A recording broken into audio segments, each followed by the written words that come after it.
Tracking some breaking news just into CNN concerning President Trump's national security advisor, Mike Waltz. Let's get straight to Jeff Zeleny at the White House. So just a few hours ago, Jeff, we learned that Mike Waltz was going to be departing the administration, and now we've learned that he's going to be tapped to fill a role that Trump has yet to since taking office the second time.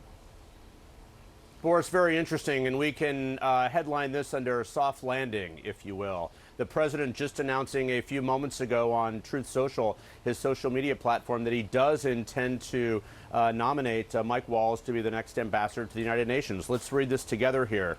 He said, "I'm pleased to announce that I will be nominating Mike Waltz to be the next U.S. ambassador to the UN. From his time in uniform on the battlefield, in Congress, and as my national security advisor, Mike Waltz has worked hard to put our nation's interests first." The president goes on to say, "I know he will do the same in his new role." Boris, this is very interesting. In the interim, Secretary of State Marco Rubio will serve as the national security advisor while continuing his strong leadership at the State Department.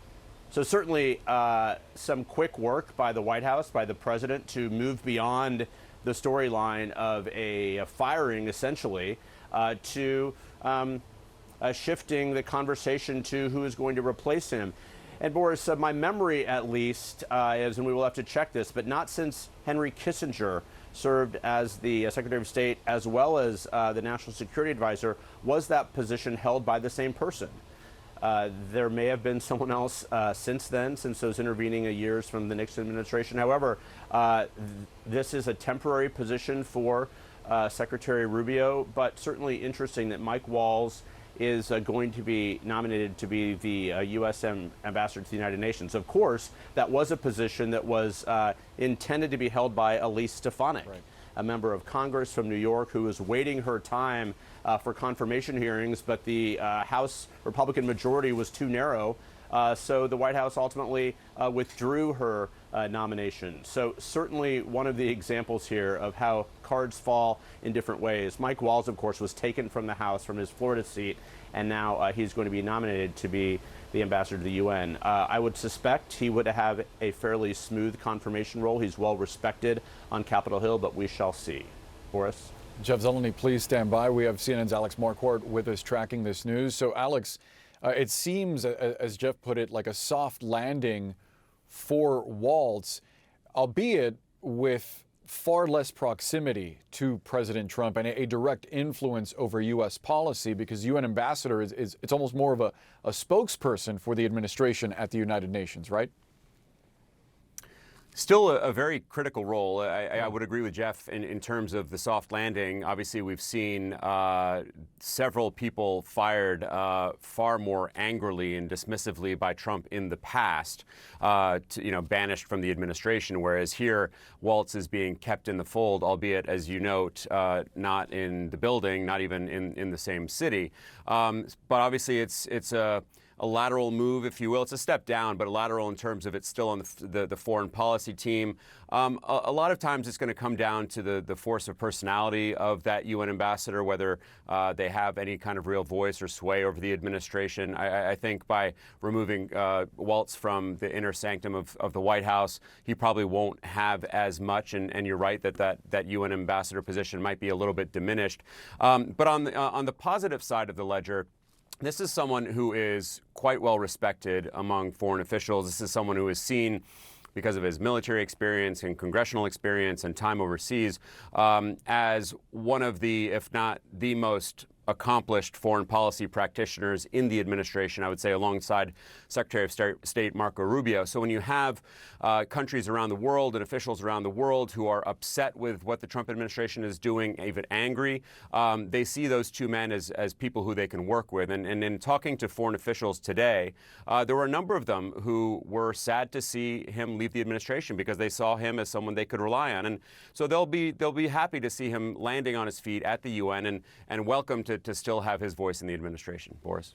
To your point, obviously the U.S. UN ambassador can play a more sizable role, but given the way that the Trump administration, at least historically, has viewed the United Nations, maybe we shouldn't expect quite as much from someone in that position. I do want to get your thoughts on Secretary of State Rubio filling both roles, because as Jeff put it, it's something that isn't unprecedented, but is rare. It's going to be a tough job. There's a reason that those two jobs are separate. Obviously, there's a lot of overlap, and when you see, if you think about the last administration, the Biden administration, you had Jake Sullivan and Antony Blinken who were working very closely alongside each other.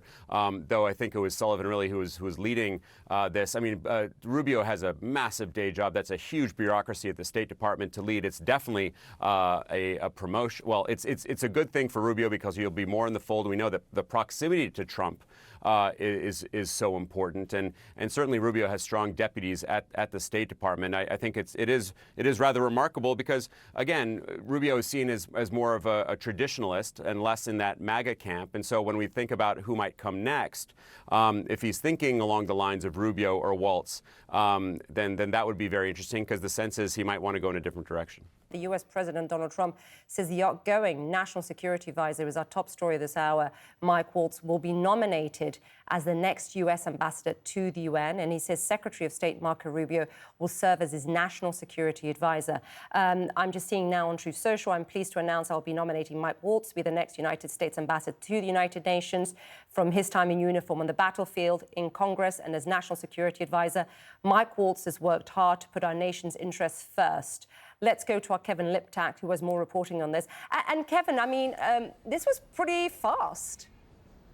Yeah, and I think that this is now the soft landing that we had heard behind the scenes officials working with Trump had been looking for, as it was clear that he had lost the president's confidence in this particular role, the role of National Security Advisor. Now the president confirming that he will be leaving the West Wing, that corner office in the West Wing, and being nominated for this position at the United Nations. You'll remember this is a post that had originally gone to Elise Stefanik. She's the Republican representative from New York. When it became clear that the Republican majority in the House of Representatives was so slim that her absence would potentially cause some problems for the GOP, the president pulled that back. He had been looking for a person to take that job. Now it seems that he has found it in Mike Waltz. Very interestingly, he also says that Marco Rubio, who is currently the Secretary of State, will be serving simultaneously as the National Security Advisor. That hasn't happened since Henry Kissinger, who is, of course, the all-powerful National Security Advisor, very well-known and renowned. He also served in those two posts at the same time. Now we're learning that Marco Rubio will be doing just that. So I think it's, a vote of confidence in Marco Rubio as the president continues this search for a replacement for Mike Waltz.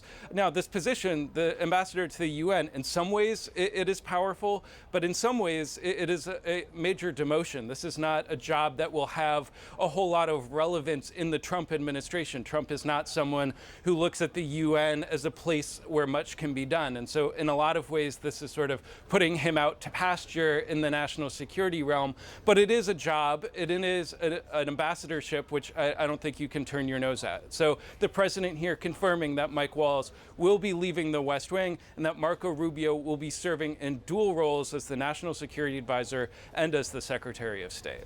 Goodness, dual roles. I know it's an interim position, but certainly a lot on their plate, given, of course, the challenges that we're facing right around the world, from Gaza to Ukraine to rising tensions, of course, between India and Pakistan, also to the trade tariffs. Just speak to that. Yeah, and I think for Marco Rubio, it now puts him more at the center of all of those matters, because there had been an impression that because of Steve Witkoff, because of others in Trump's realm, that Marco Rubio had been left somewhat to the sidelines. This potentially could bring him far closer to sort of the action of the national security. But you are right, and these are all matters that have frustrated the president in a lot of ways. His inability to get a deal with Ukraine, his inability to get China and President Xi Jinping to essentially pick up the phone and start these trade talks.